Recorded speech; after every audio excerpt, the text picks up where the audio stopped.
Bonjour mes bien-aimés, un dimanche de plus, mais nous croyons, nous espérons qu'il y a plus de dimanches derrière nous que devant. Mais en attendant, nous voulons prendre plaisir et nous réjouir de pouvoir avoir ce moment ensemble. Soyez les bienvenus à ce temps de louange, d'adoration, ce temps de méditation, ce temps où nous nous plaçons devant la présence et dans la présence de notre Seigneur.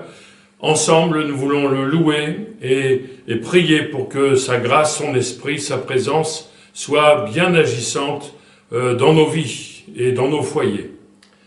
En effet, Seigneur, nous voulons te remercier d'avoir ajouté cette journée à notre vie et de nous permettre d'avoir ce temps de rassemblement, ce temps où nous sommes ensemble de cœur, où nous pouvons nous tourner vers toi et nous attendre à ta grâce. C'est ta volonté, c'est ta nature de bénir, et nous voulons avoir un cœur qui te permet d'étendre ta grâce et ta bénédiction dans nos vies, que ce soit sur le plan spirituel, moral ou physique, que la bénédiction du Seigneur puisse nous enrichir et nous conduire encore plus loin. Merci de diriger ces moments dans le nom de Jésus. Amen. Bien que le Seigneur nous conduise dans ces temps de louange, d'adoration, de contemplation de notre Dieu.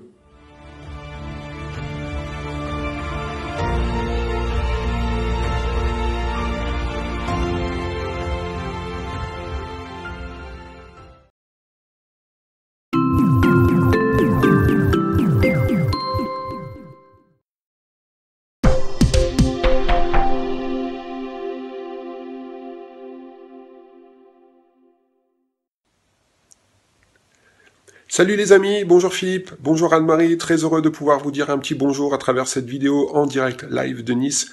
Très heureux de pouvoir participer aussi à votre culte demain et je vous souhaite toute la bénédiction du Seigneur, vous à Bruxelles et partout dans le monde, partout en Belgique. Portez-vous bien, à très bientôt, prospérez à tous égards. Ciao ciao. Bonjour Centre évangélique de Bruxelles, ici Nicolas Ternisien. Je suis très heureux de pouvoir être avec vous, partager ces moments et ces quelques chants. Je prie que la bénédiction du Seigneur soit sur vous et que le Seigneur puisse vraiment étendre sa grâce et vous préserver dans ces temps un petit peu particuliers qu'on vit aujourd'hui dans le monde, mais on croit que la bénédiction de Dieu repose sur son Église. Alors soyez bénis, on va chanter ton nom est grand ensemble, élever le nom du Seigneur. Et le nom du Seigneur, la Bible dit, c'est notre forteresse. C'est aussi celui qui nous sauve, c'est celui qui nous guérit, le nom qui est au-dessus de toute chose. Et on va chanter ton nom est grand.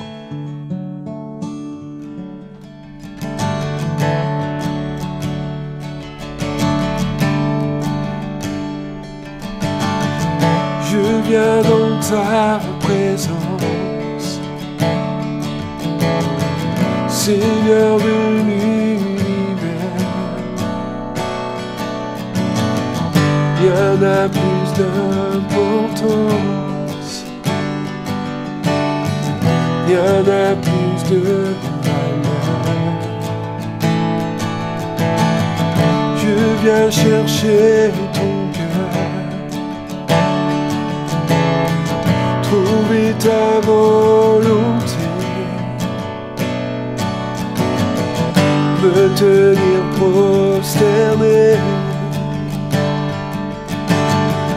en chantant tes louanges. Ton nom est grand, ton nom est saint, ton nom est digne de louange.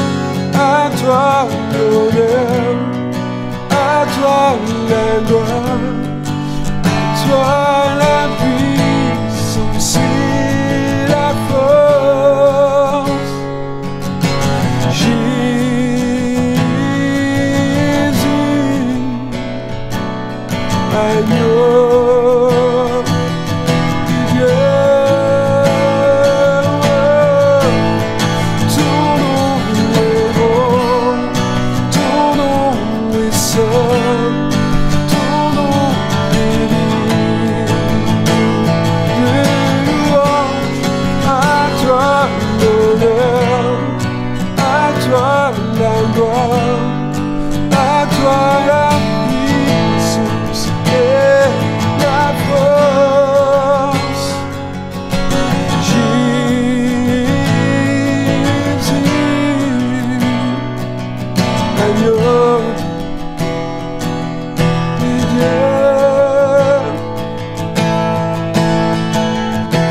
m'approcher de toi. Tu es mon bouclier, mon abri, mon seul bien. Vers toi, Seigneur, mon Dieu.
Si la pauvreté vient assombrir ton cœur, souviens-toi que Dieu là-haut prend soin des petits oiseaux. Abandonne tes fardeaux à ton sauveur. Laisse-les, laisse-les, laisse tes fardeaux près de ton sauveur. Si tu crois sans défaillir, il saura te secourir. Abandonne tes fardeaux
ne saurais me détourner de ton amour, il dure jamais.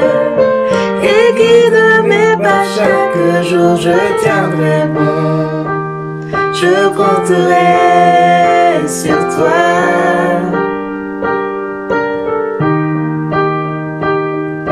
Rien ne saurait restreindre ta fidélité, ta grâce, je sais, m'entoure dans l'obscurité, je tiendrai bon, je compterai sur toi.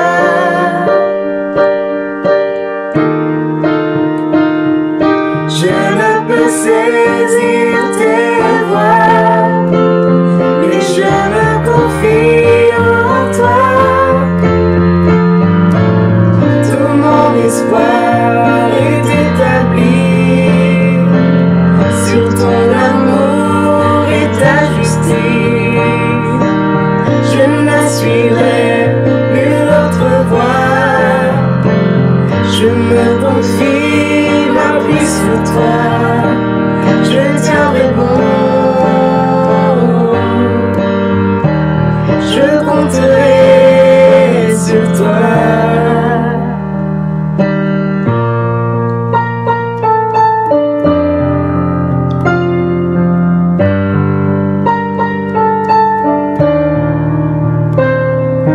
Toi mon abri, quand la tempête vient souffler, tu es mon appui. Et quand survient l'adversité, je tiendrai bon, je compterai sur toi.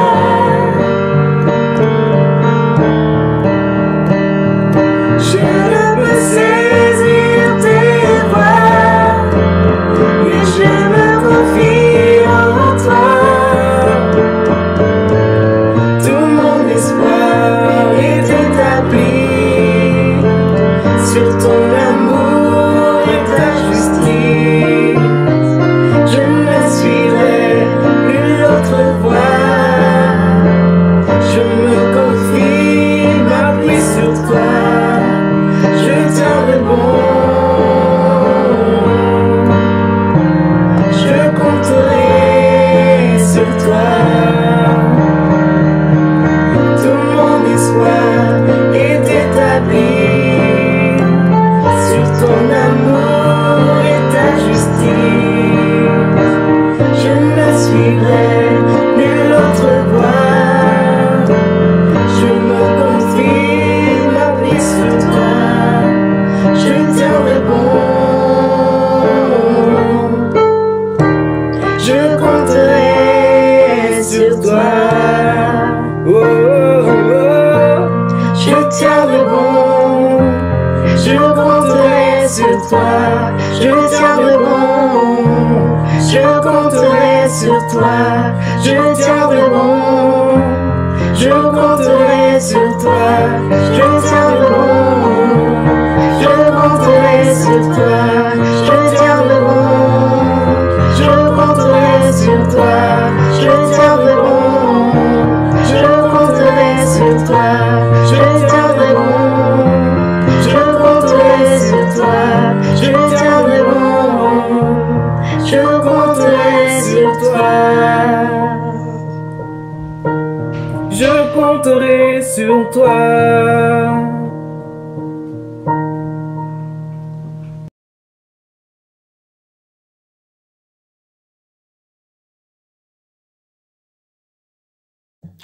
Bonjour, bonjour à tous. J'aimerais simplement vous affirmer quelque chose. Rien ne peut nous séparer de l'amour de Dieu.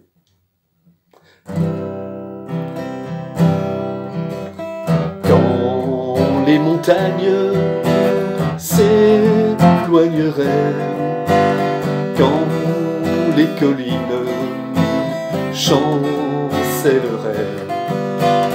quand les montagnes s'éloigneraient, Dieu fera tout comme il promet. Son amour, oui son amour, ne s'éloignera point de moi. Son amour, oui son amour, ne s'éloignera point de moi. Quand les montagnes s'éloigneraient, quand les collines chancelleraient, quand les montagnes s'éloigneraient, Dieu fera tout comme il promet. Son amour, oui son amour, ne s'éloignera point de toi. Son amour, oui son amour, ne s'éloignera point de toi. Quand les montagnes s'éloigneraient et quand les collines chancelleraient, quand les montagnes s'éloigneraient, Dieu fera tout comme il promet. Dieu fera tout comme il promet.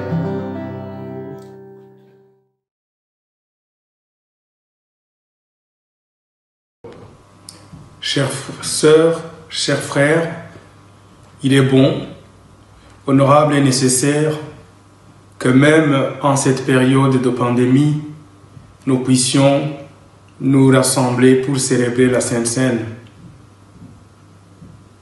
La distance n'arrête pas le Seigneur. Souvenons-nous quand notre Seigneur est mort à la croix, qu'il a été mis dans le tombeau et qu'il a ensuite ressuscité et qu'il est allé au ciel. Comment ont réagi les disciples?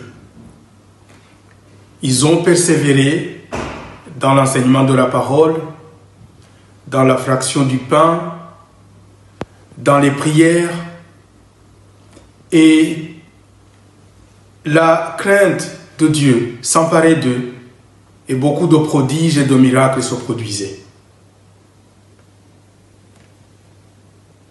Ce n'est pas la distance qui compte, c'est le lien du sang de Jésus, son esprit qui nous unit, qui est encore plus fort.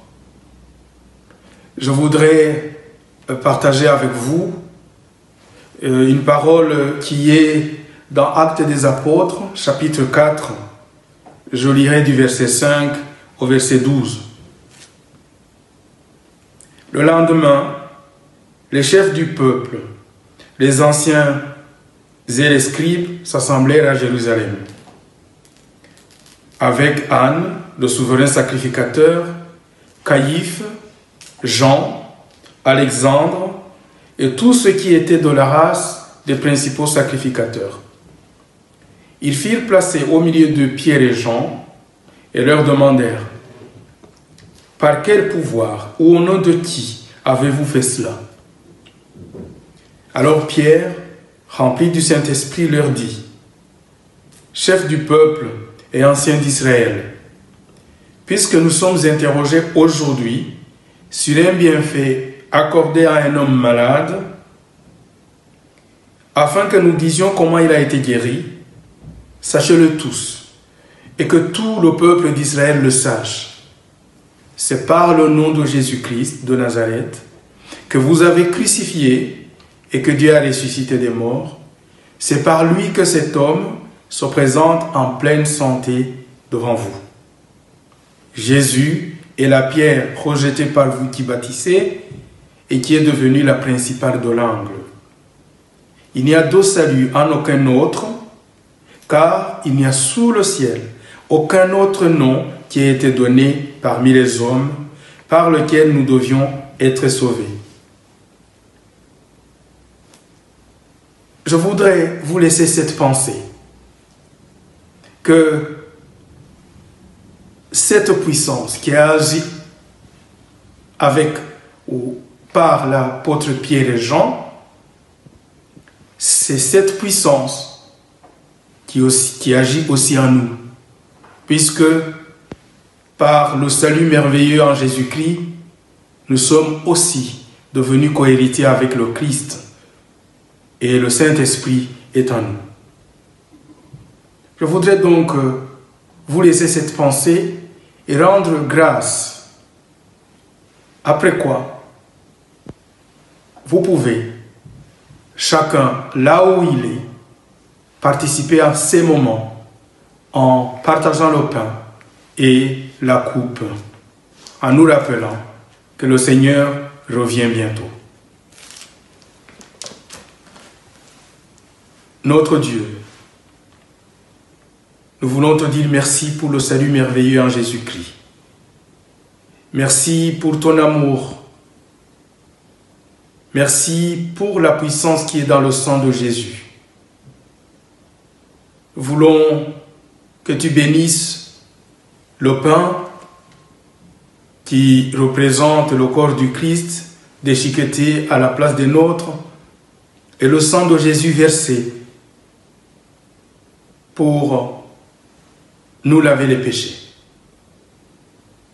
Merci pour ce que tu fais dans nos vies tous les jours et pour la puissance que tu as mise en nous et qui nous permet aujourd'hui d'avancer, d'œuvrer, de vivre pour toi. Merci parce que tu veux faire des œuvres à travers nous pour la gloire de ton nom, au nom de Jésus. Amen.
un peu particulier, dans le sens où mon message va être en deux parties.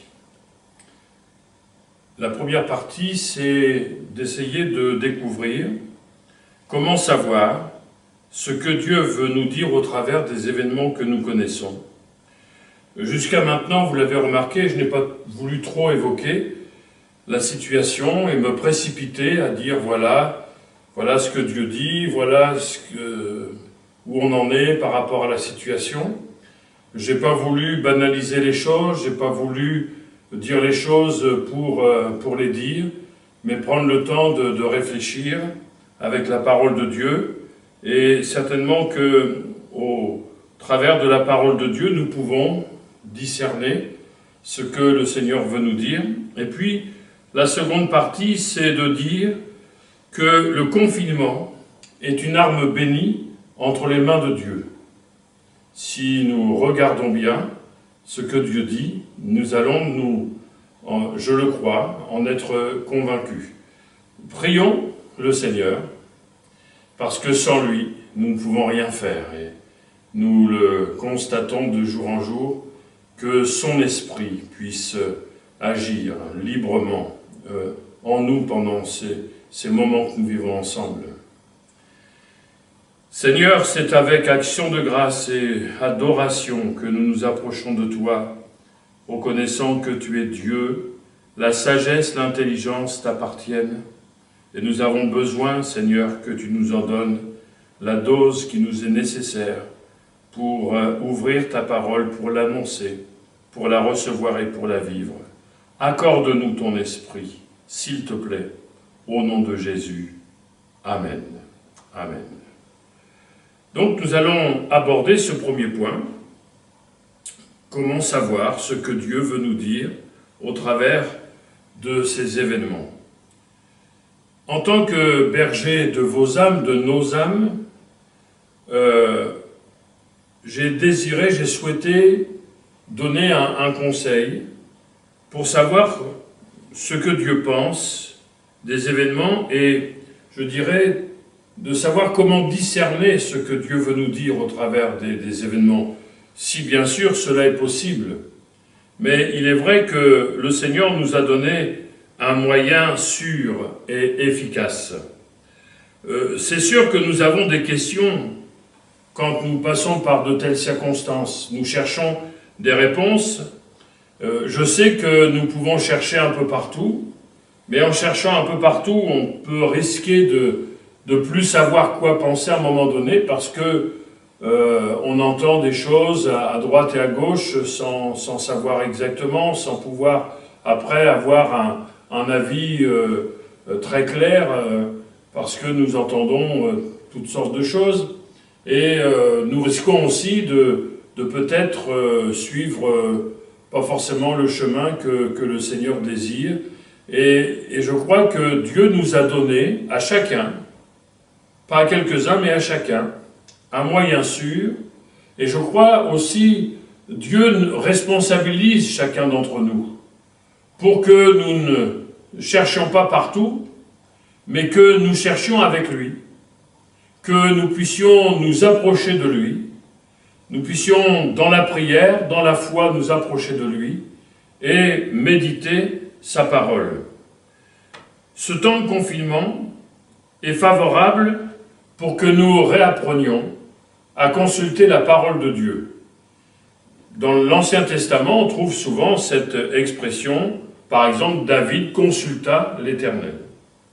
Et je crois que lorsqu'il, tous les jours de notre vie, et notamment pour des choses peut-être plus importantes que les autres, il est bon que nous puissions chercher auprès du Seigneur ce qu'il a à nous dire.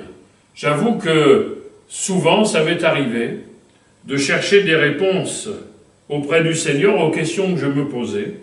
Et souvent, pour ne pas dire toujours, le Seigneur m'a répondu au travers de sa parole. Ta parole, dit le psalmiste, est une lampe à mes pieds et une lumière sur mon sentier. Avec le temps, on s'aperçoit que la culture biblique diminue.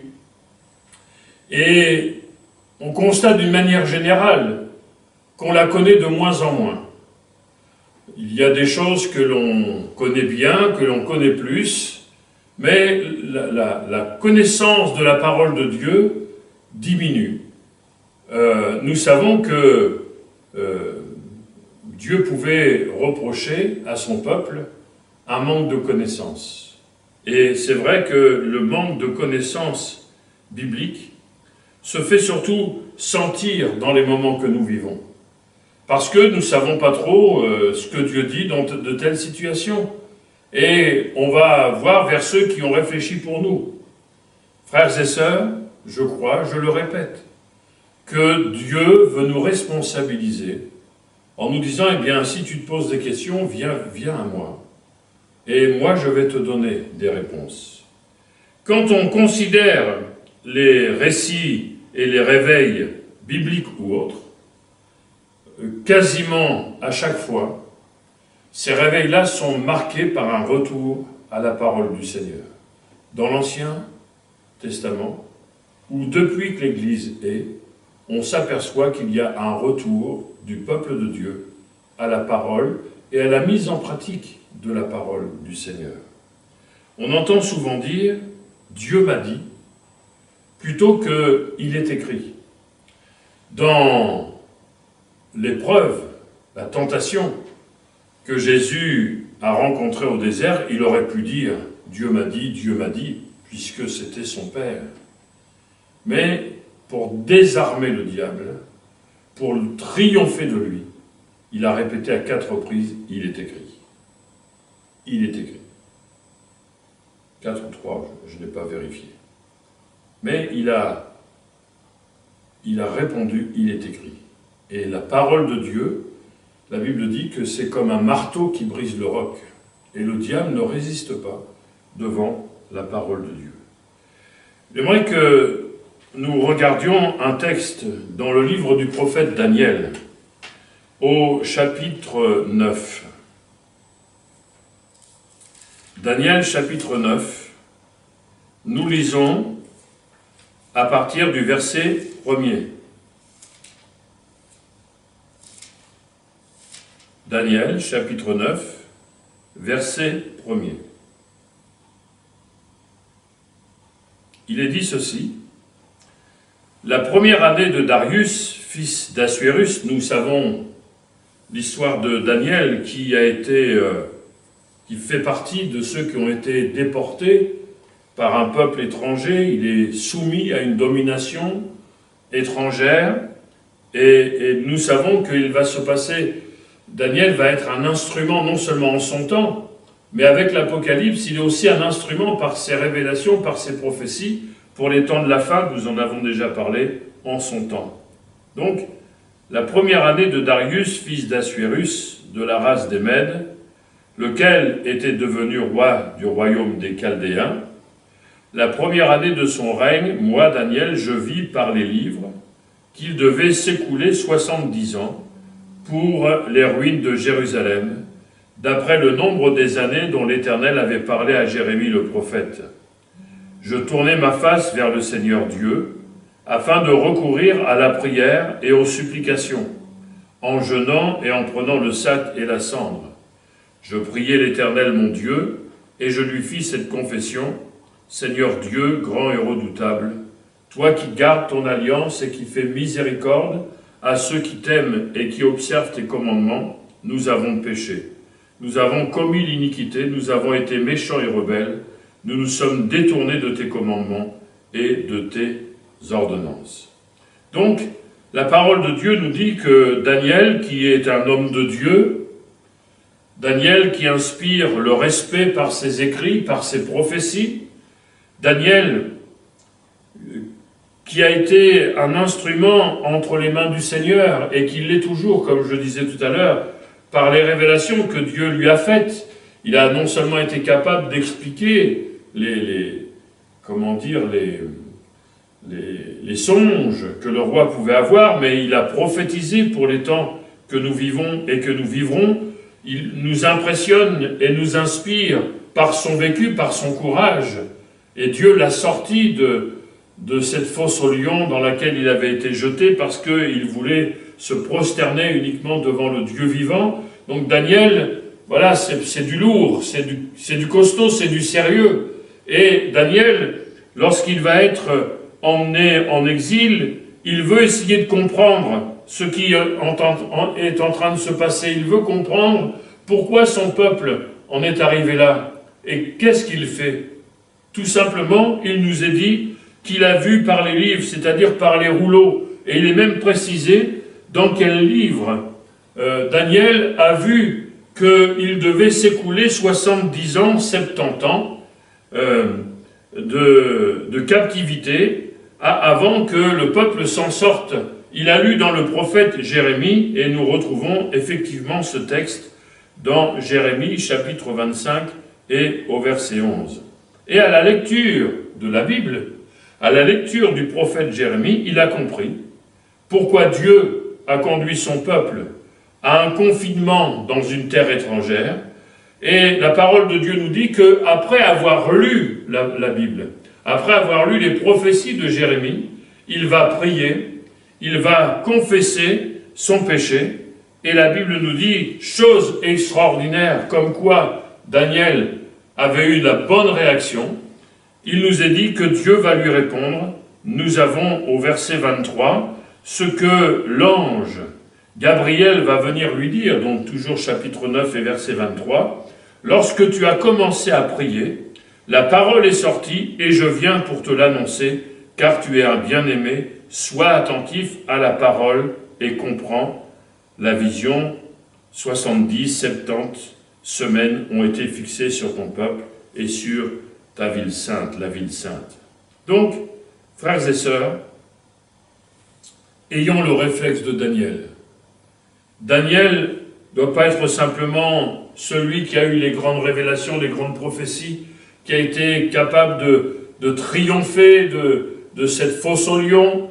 Bien sûr, ça c'est quelque chose de fabuleux, mais Daniel a eu la sagesse, a eu l'intelligence, le bon sens de venir au pied du Seigneur, de revenir à la parole de Dieu et de prier selon cette parole, et le Seigneur va lui donner les réponses qu'il cherchait. Frères et sœurs, apprenons, nous aussi, à voir et à discerner la parole de Dieu qui correspond à notre situation. Revenons à la parole de Dieu. Bien sûr, je suis persuadé que nous la lisons, mais allons plus loin que cela. À mesure que nous allons la lire, à mesure que nous allons retenir les textes, et au fur et à mesure, nous allons pouvoir les resituer dans des situations comparables aux nôtres. Et Dieu va nous parler. Et parfois, il nous parle même par des textes qui n'ont rien à voir avec la situation, mais parce que nous sommes en communion avec lui, le Saint-Esprit, je dirais, arrache une parole du texte et nous la communique. Et on sait que c'est ça. Et ça s'apprend, frères et sœurs. Je ne suis pas un donneur de leçons, vous le savez. Moi, en tant que pasteur, je veux vous communiquer ce qui me semble devoir vous communiquer. Et nous avons besoin de fréquenter la présence de Dieu pour savoir comment le Saint-Esprit agit et comment il détache une parole pour l'appliquer à notre cœur. Et cette parole va correspondre à la situation et d'un seul coup, la lumière se fait, on comprend mieux. Et quand on sait où on en est avec la parole de Dieu, on vit dans la paix. Et frères et sœurs, je crois que c'est à cela que nous sommes véritablement appelés. Je remercie les frères et sœurs qui m'envoie quand même assez régulièrement des vidéos qui traitent de la situation, mais pour l'instant, je ne les regarde pas, certainement après, mais d'abord, actuellement, je n'en ai pas le temps, et secondement, je ne veux pas me laisser influencer par tout ce qui se dit.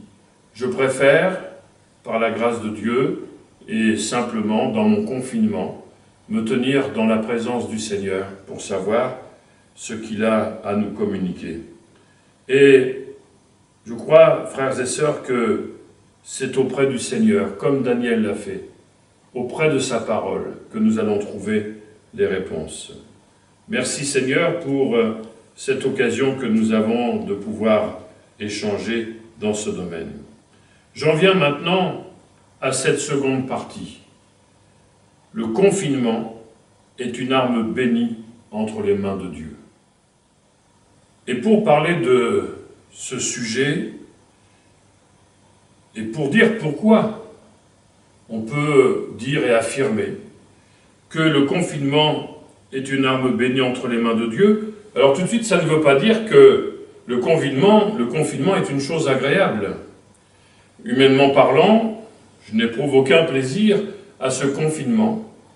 Mais quand c'est entre les mains de Dieu, nous savons que notre bon Père du ciel, il va nous donner de bonnes choses. La Bible dit que Dieu donne de bonnes choses à ceux qui les lui demandent. Et quand on regarde par exemple la vie de Jonas, on s'aperçoit que Jonas, s'il y a quelqu'un qui a connu un confinement, je dirais qu'il n'a pas connu un confinement, mais il en a connu au moins 3. Et on va en parler. Mais Jonas nous apprend plein de choses, non seulement quant à la manière avec laquelle Dieu agit, et comment même nous, malgré une épreuve ou un confinement ou des confinements, nous ne retenons pas forcément les leçons. Et ma préoccupation, frères et sœurs, en tant que pasteur, c'est de me dire, pendant le confinement, il y a eu l'avant, c'est passé, nous sommes encore pendant.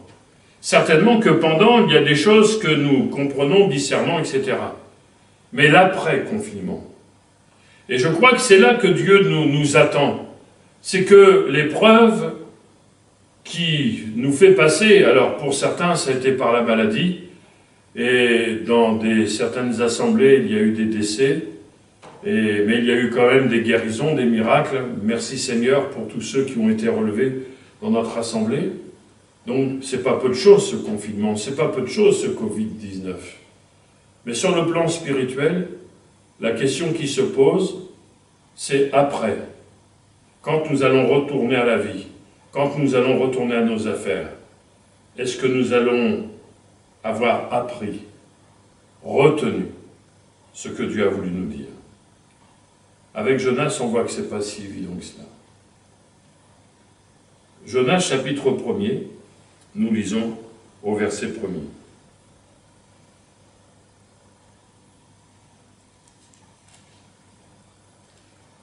Jonas, chapitre 1er, verset 1er. Alors, on ne va pas tout lire pour gagner un peu de temps, mais je vais rappeler quelque peu les grandes lignes de cette situation. On va lire au chapitre 1er, verset 1er. Jonas, chapitre 1er, verset 1er. La parole de l'Éternel fut adressée à Jonas, fils d'Amittai, en ces mots. Lève-toi, va à Ninive, la grande ville, et crie contre elle, car sa méchanceté est montée jusqu'à moi. Et Jonas se leva pour s'enfuir à Tarsis, loin de la face de l'Éternel. Il descendit à Jaffo, et il trouva un navire qui allait à Tarsis. Il paya le prix du transport, et s'embarqua pour aller avec les passagers à Tarsis, loin de la face de l'Éternel. Mais l'Éternel fit souffler sur la mer un vent impétueux, et il s'éleva sur la mer une grande tempête. Le navire menaçait de faire naufrage. Les mariniers eurent peur, ils implorèrent chacun leur Dieu, et ils jetèrent dans la mer les objets qui étaient sur le navire afin de le rendre plus léger. Jonas descendit au fond du navire, se coucha et s'endormit profondément. Nous arrêtons là notre lecture. Donc Dieu dit à Jonas, un peu à la manière, quand Dieu a parlé à Abraham, il lui a demandé de quitter son pays, sa famille, etc. Mais Abraham, nous est-il dit, il va se lever, il va partir. Là où Dieu allait lui montrer. Pour Jonas, ça va être tout à fait le contraire. Dieu lui dit, lève-toi et va à Ninive. Jonas se leva, alors pour se lever, il s'est levé, mais il est parti à l'opposé, il est parti en Espagne. Peut-être que c'était pas tout à fait l'endroit où il voulait aller, mais il y est parti, puisqu'il a trouvé un bateau qu'il y allait. Alors, si jamais c'était son endroit qu'il voulait, est-ce qu'il connaissait l'Espagne, la Costa Brava, le soleil, le sable.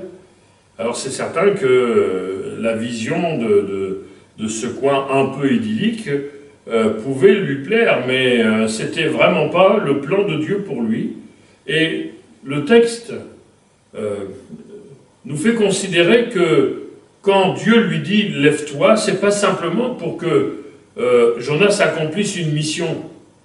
Mais finalement, quand Dieu se sert de quelqu'un, il se sert de quelqu'un qui partage ses sentiments. C'est-à-dire, lève-toi, tu vas aller à Ninive, pas simplement pour faire un service, pour accomplir un service, mais pour communiquer aux gens de la ville mes sentiments. Et c'est ça que Dieu veut lorsque on le sert.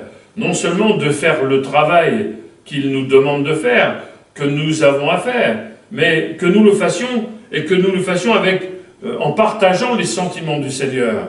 Parce que faire les choses, c'en est une, mais partager les sentiments du Seigneur, c'est une autre chose. Et c'est ce que Dieu veut que Jonas. Nous allons voir tout à l'heure pourquoi je dis ça, c'est ce que Dieu veut que Jonas fasse. Alors, il va trouver de l'aide. Justement, il va y avoir un bateau qui va à Tarsis. C'est toujours étrange de voir qu'il y a des gens qui sont parfois là pour nous aider à désobéir. C'est un peu dans le monde comme ça. Quand un chrétien défaille, lorsqu'un chrétien faiblit, il trouvera malheureusement toujours quelqu'un pour l'entraîner.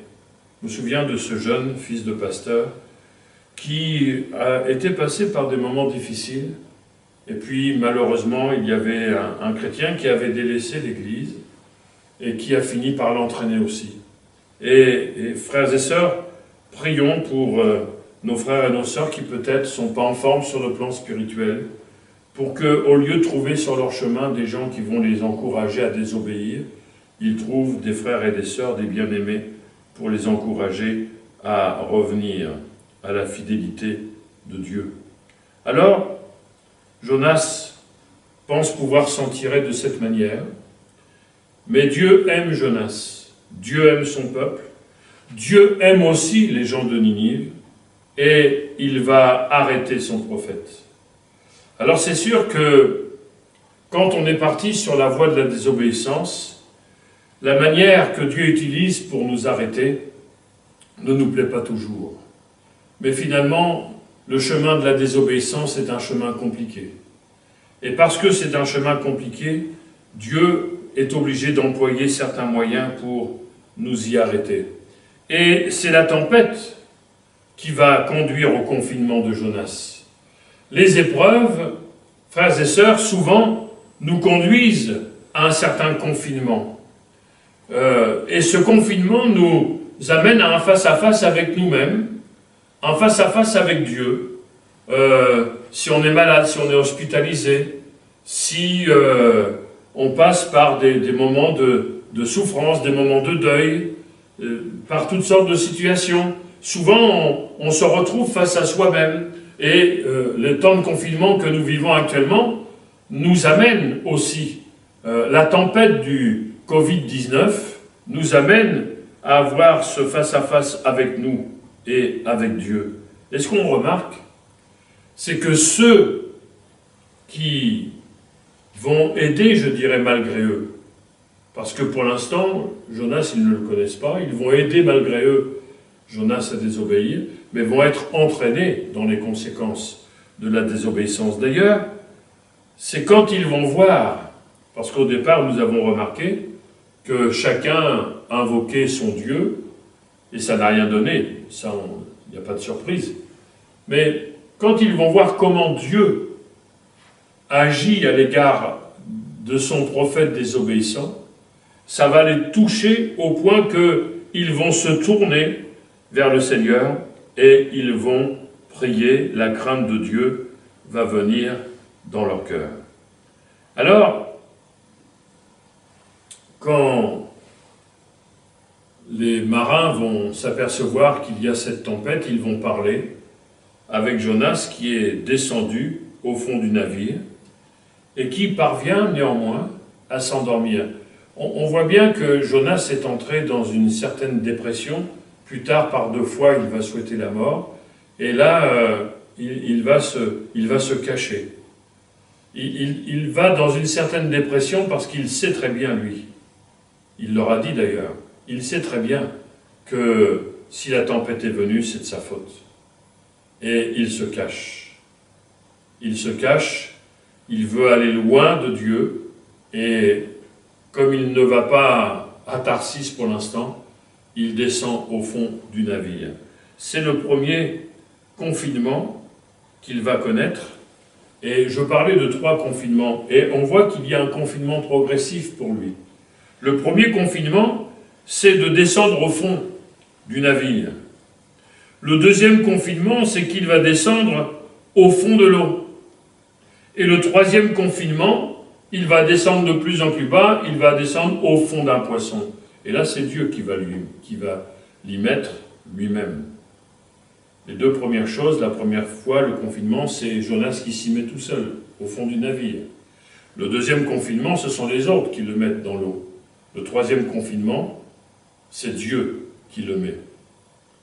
Et on s'aperçoit que quand Jonas se met tout seul dans le confinement, il ne prie pas.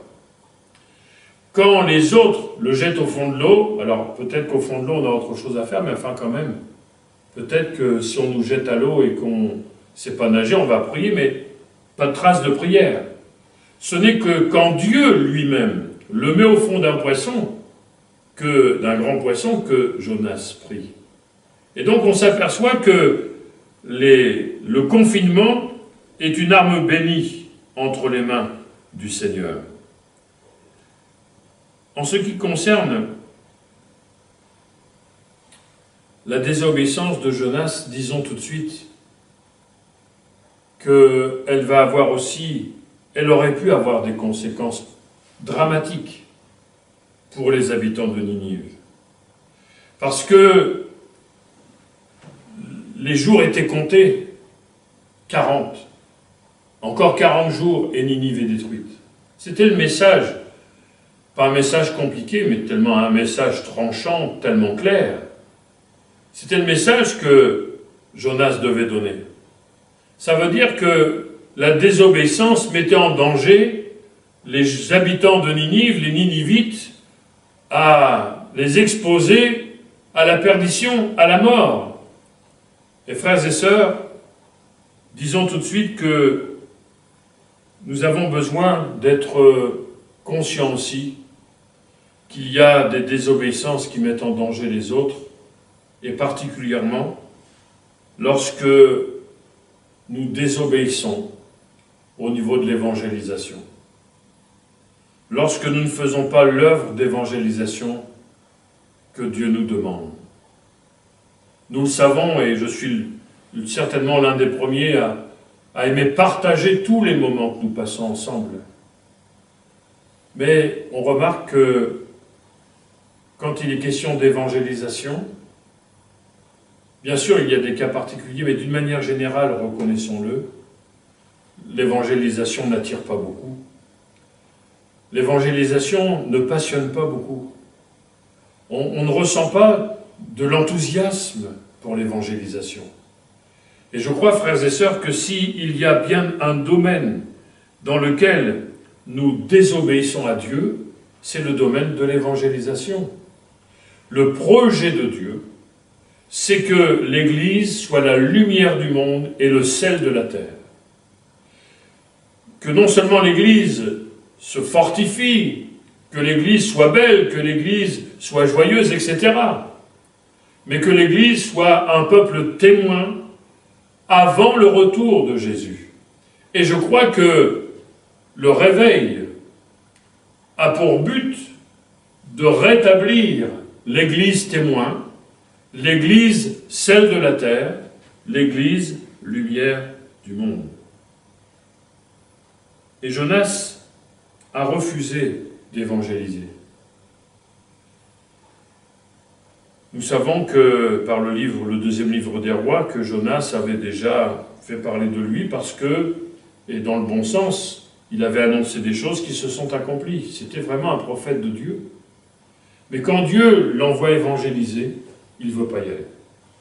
Et on va découvrir pourquoi il ne voulait pas y aller. Mais la parole du Seigneur nous dit que parce qu'il n'a pas voulu évangéliser, il s'est retrouvé confiné. Tu ne veux pas aller voir les autres pour leur dire ce que j'ai à leur dire? Eh bien, tu vas aller voir personne. Tu ne veux pas aller à Ninive, tu n'iras pas à Tarsis. Tu vas juste aller voir un grand poisson. Je ne connais pas le langage du grand poisson, mais dans le ventre du grand poisson, il n'y avait certainement pas grand-chose à dire. Mais parce qu'il a été placé volontairement par Dieu dans le ventre du grand poisson, c'est là qu'il a retrouvé le dialogue avec le Seigneur. C'est dans ce confinement qu'il va réaliser son erreur. Et il va se repentir. Vous pourrez, mes bien-aimés, relire ce texte de Jonas où il se repent. Et il nous est dit que Dieu, ensuite, après la repentance de Jonas, Dieu parla au poisson qu'il va le jeter sur la plage. Alors, dans un premier temps, on se rend compte que Jonas a tiré les leçons du confinement. En tout cas, il paraît les avoir tirées. On a ça au chapitre 3 et au verset 1er. J'espère que vous gardez votre Bible à Jonas, parce qu'on fera une autre lecture tout à l'heure.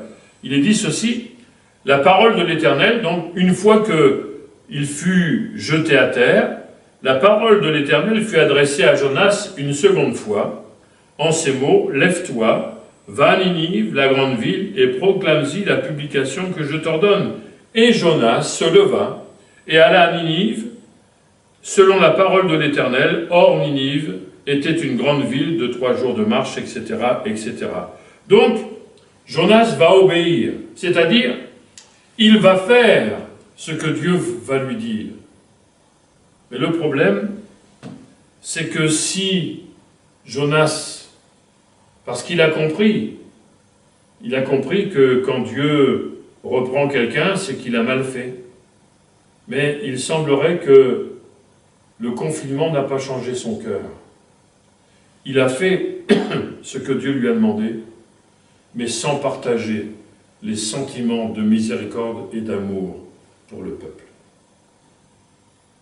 Parce que quand on lit au chapitre 4 et à la deuxième partie du verset 2, il nous est dit que pourquoi Jonas est parti à Tarsis, on le sait.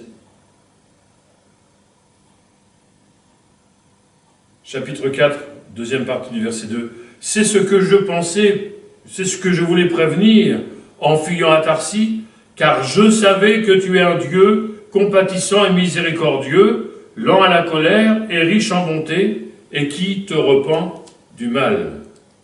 Maintenant, Éternel, prends-moi donc la vie, car la mort m'est préférable à la vie. Quand Dieu parlait de jugement, Jonas voulait bien partager les sentiments de Dieu. Donc, quand Dieu parle de jugement, allez, je vais faire. Dieu veut juger le monde, donc ça, j'ai pas de problème pour dire ça. Mais il nous a dit qu'il est parti à Tarsis parce qu'il savait que Dieu est un Dieu qui fait miséricorde, un Dieu qui pardonne, un Dieu qui aime. Et donc, quand Dieu avertit, c'est par amour. Quand Dieu dit, je vais condamner, je vais juger, c'est pas pour dire, voilà, je suis un méchant Dieu et je suis là pour juger. C'est pour dire, mais si je te dis ça, c'est pour que tu te repentes, c'est pour que tu changes. Et Jonas, quand Dieu parle de jugement, il veut bien juger, il veut bien y aller. Mais parce qu'il savait que Dieu, si jamais les gens se repentaient, il allait pardonner, et moi je ne partage pas ça. Et tragique, c'est qu'il nous est dit, dans le texte de Jonas, que Jonas va être triste quand le ricin que Dieu a fait pousser va mourir. Donc le ricin que Dieu avait fait pousser pour protéger Jonas du soleil, donc il va mourir, il va sécher, et ce ricin qui apportait du bien-être à Jonas va le rendre plus triste que les 120 000 Ninivites. Que 120 000 Ninivites meurent, périssent, ça ne le chagrinait pas, mais que le ricin qui lui donnait du bien-être disparaisse, ça l'a rendu triste. Et Dieu va lui dire, donc il va lui dire, tu as plus de chagrin pour le ricin que pour les 120 000 hommes qui ne savent pas distinguer leur droite de leur gauche. Jonas a retenu la leçon concernant l'obéissance. Il s'est dit, de toute façon, je n'ai pas le choix avec Dieu. Mais il a fait les choses sans partager les sentiments du Seigneur. Je crois, frères et sœurs, que le but du confinement, c'est nous amener à la repentance de nos désobéissances. Et je crois que nous avons tous besoin de reconnaître nos désobéissances. Non seulement dans notre propre comportement, parce que ne pas faire ce que Dieu nous dit, c'est forcément désobéir. Je crois, frères et sœurs, qu'en matière d'évangélisation, nous ne sommes pas dans le plan de Dieu. Et qu'il faut revenir à ce plan. Il faut revenir non seulement à faire ce que Dieu nous demande, mais à partager ses sentiments, les sentiments que Dieu a pour ce monde que Dieu aime malgré son état, pour lequel il a donné son Fils. Jésus qui nous délivre de la colère à venir. Dieu connaît l'importance du sacrifice de son Fils. Dieu connaît l'importance de la portée de son sacrifice. Et Dieu sait que si les gens invoquent le nom du Seigneur Jésus, ils seront sauvés. Mes frères et sœurs, nous sommes en route vers le retour de Jésus. Et le monde a besoin de découvrir Jésus. Le monde a besoin du message de chaque chrétien. Non pas pour que nous vivions notre vie d'église, que nous aimions nos rassemblements, que nous continuions à les aimer et à y travailler, béni soit Dieu, mais que tout ce que nous pouvons faire et dire soit orienté et animé avec les sentiments de Dieu pour le bien-être et le salut des âmes. C'est l'enseignement que nous devons retirer de ce confinement. Non seulement obéir à Dieu, mais partager ses sentiments pour le monde et œuvrer pour le salut des gens. Vous savez que c'est l'appel de la Pentecôte. On discerne un chrétien, une église remplie du Saint-Esprit par son esprit de prière et par son désir de gagner les âmes en partageant les sentiments de Dieu. Est-ce que nous voulons répondre à l'appel de la Pentecôte? Quand Jésus dit « Je vais envoyer sur vous une puissance, le Saint-Esprit survenant sur vous, et vous serez mes témoins, ici, mais jusqu'aux extrémités de la terre, jusqu'au bout du monde, jusqu'à la dernière âme qui est perdue. » Et frères et sœurs, je crois qu'il est solennel que de dire, pour les uns et pour les autres, que ce confinement ne peut pas nous laisser indifférents, ne peut pas nous laisser dans nos habitudes. Et même si nous sommes en charge bien des choses, même si nous avons bien des choses à faire, à nous occuper, le rôle essentiel, le rôle premier de l'Église, c'est d'être un témoin, c'est de témoigner de l'amour de Dieu, du sacrifice de Jésus. La Bible dit que Dieu veut que tous les êtres humains soient sauvés, qu'il n'en manque pas un, et que nous sommes là pour aller les chercher, et que nos activités, nos intentions, nos motivations, nos sentiments, nos prières, nos actions puissent être toujours tournées vers le bien des autres, et en particulier, dans tout le bien des autres, il y a en particulier comme un summum, comme un sommet, c'est le salut de l'âme, le salut éternel. Bon nombre de personnes sont parties à cause du Covid. Il y avait des chrétiens et d'autres non. Et peut-être parmi ceux-là, beaucoup n'étaient pas sauvés. La vie nous échappe, nous sommes une vapeur. Les frères et sœurs, on est dans les temps où il est urgent pour nous de tirer les leçons non seulement de dire je veux obéir sur le plan personnel, je veux obéir dans ma vie de tous les jours, je veux obéir au service que Dieu me donne, mais je voudrais le faire aussi avec les sentiments du Seigneur. Parce que Dieu désire que nous fassions son œuvre, mais que ce ne soit pas avec dureté, que nous ne soyons pas simplement de ceux qui rappellent le jugement, même si c'est important, mais rappeler le jugement avec les sentiments de Dieu conduira les autres au salut. Si nous rappelons simplement le jugement, et si nous ne partageons pas les sentiments, nous serons comme Jonas, qui se met plus en peine d'un ricin qui apparaît, qui disparaît, mais qui lui apportait du plaisir que pour 120 000 âmes qui étaient paumées, qui ne savaient plus comment se diriger. Frères et sœurs, je prie pour moi, je prie pour vous, je prie pour vous, je prie pour moi, pour que vraiment le Seigneur nous donne d'avoir ces sentiments. Les sentiments de la croix, les sentiments du calvaire, les sentiments que Dieu a manifestés, a éprouvés par rapport à ce monde qui se perd et qu'il veut attirer à lui pour l'éternité. Je vous en supplie, frères et sœurs, retenons les leçons de ce confinement et que le Seigneur nous donne vraiment de connaître des jours nouveaux, des jours meilleurs, des jours où on va s'engager à se faire du bien, à s'encourager les uns et les autres, parce que on n'est pas là pour se chamailler, se tirailler, on n'est pas là juste pour défendre son petit périmètre, mais on est là pour travailler ensemble, on est là pour être unis dans l'œuvre de Dieu. Et l'Église unie dans l'œuvre de Dieu fait des merveilles dans l'évangélisation, parce que nous allons partager les sentiments du Seigneur, alors que Dieu nous y aide. Pendant le temps de prière, on peut répondre à cet appel personnellement. C'est à chacun en particulier que Dieu s'adresse, que le Seigneur bénisse sa parole. Amen. Je veux répondre moi-même à cet appel, Seigneur, pour que tu me donnes non seulement de travailler pour toi, mais de changer encore mon cœur pour que je puisse toujours avoir tes sentiments.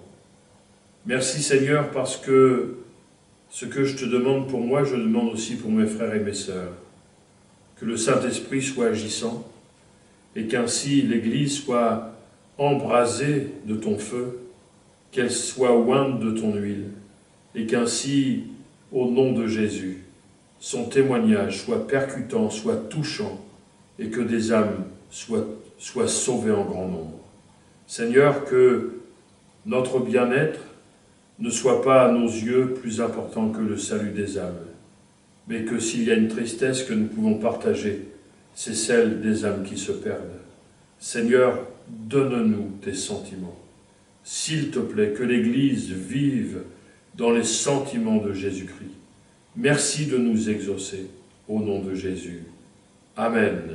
Amen. Que Dieu nous bénisse.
au-dessus de tout nom,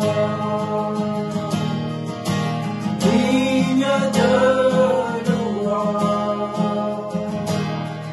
Mon cœur te chante, tu es notre Dieu.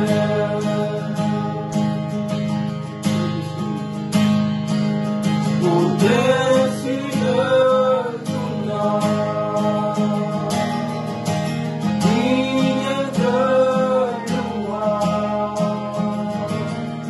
Mon cœur te chante, tu es notre Dieu. Que tout honneur, alors s'élève un chant. Dieu tout-puissant, que tu es grand. Que tout honneur, alors s'élève un chant.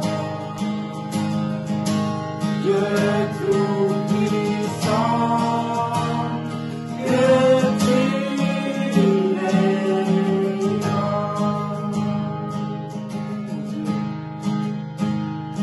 Oh Dieu, tu es grand. Nous chantons, oh Dieu, tu es grand. Nous verrons qu'il est si grand, notre Dieu.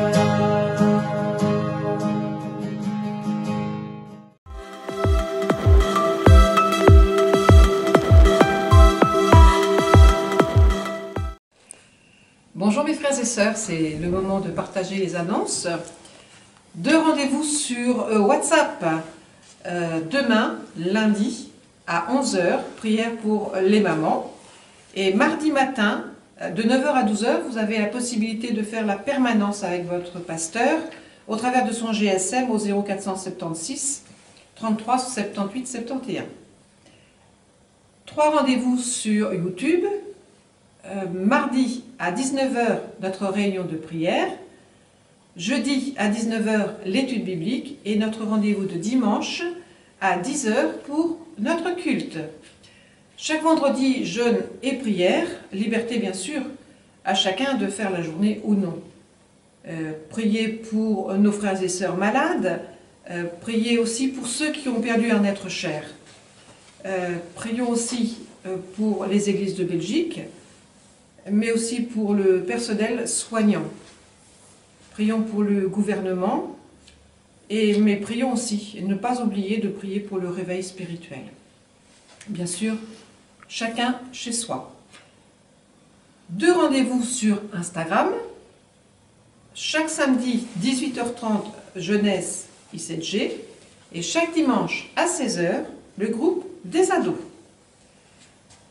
Voilà, donc si vous désirez contacter votre pasteur, vous pouvez le faire donc au travers de son GSM, je le rappelle, au 0476 33 78 71, je vais y arriver, ou le fixe au 02 344 31 35.